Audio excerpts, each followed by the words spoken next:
Hello po mga mamamayan, good afternoon po sa inyong lahat. Saan mang panig sa mundo, andito po tayo ngayon sa hapon na ito kasi po ang ating dakilang katulong ay magluluto daw ng ginataan na kamuting kahoy. Di po ba, dakilang katulong? Oo nga. So, ayan na po, nagsalita po ang ating dakilang katulong. So, ayan na, binabalatan na niya.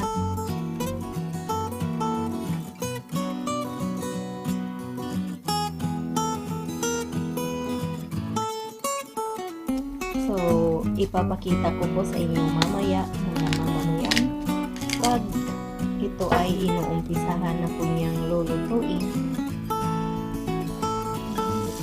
Ayan na po, mga mamamayan, ang ating kamuting kahoy.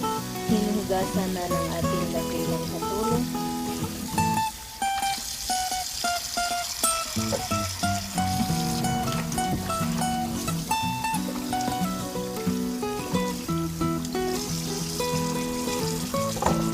Tapos nilalagay niya po sa malaking kaldero ang ating kamuting kahoy.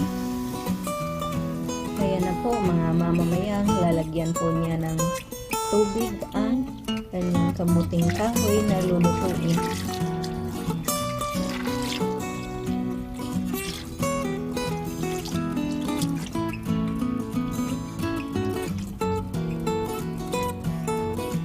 Ayan po, ganyan po karaming tubig ang inyong ilalagay pag kayo po ang magluto ng ganito. Ayan na po mga mamamayang, isinalang na sa stove ang ating kamuting kahoy. Sinalang na po ng ating dakilang katulong. At ngayon po ay tatakpan po muna natin ito ng mga 15 minutes. 30 minutes pala. Sabi ng ating dakilang katulong, 30 minutes po. Tatakpan po ng 30. Ayan po mga mamamayan. Kumukulo na ang ating kamuting kahoy.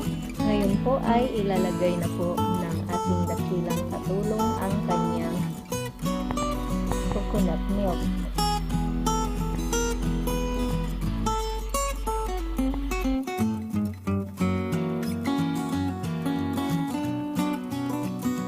Pagkatapos po ay pahaluin. Lalagyan daw ng asukal, sabi ng ating dakilang katulong.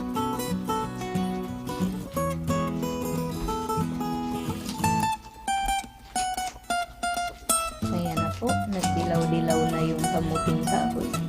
Siguro po ay malapit na po itong maluto. Ayan na po, lagyan nyo po ng brown sugar ang inyong mga kamuting kahoy.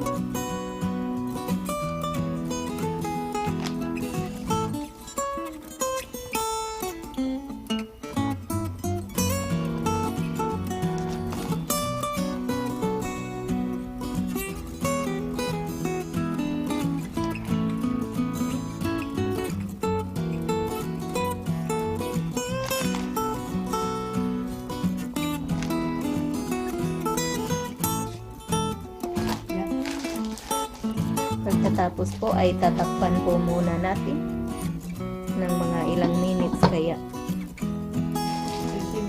mga 20 minutes daw mga mamamayang.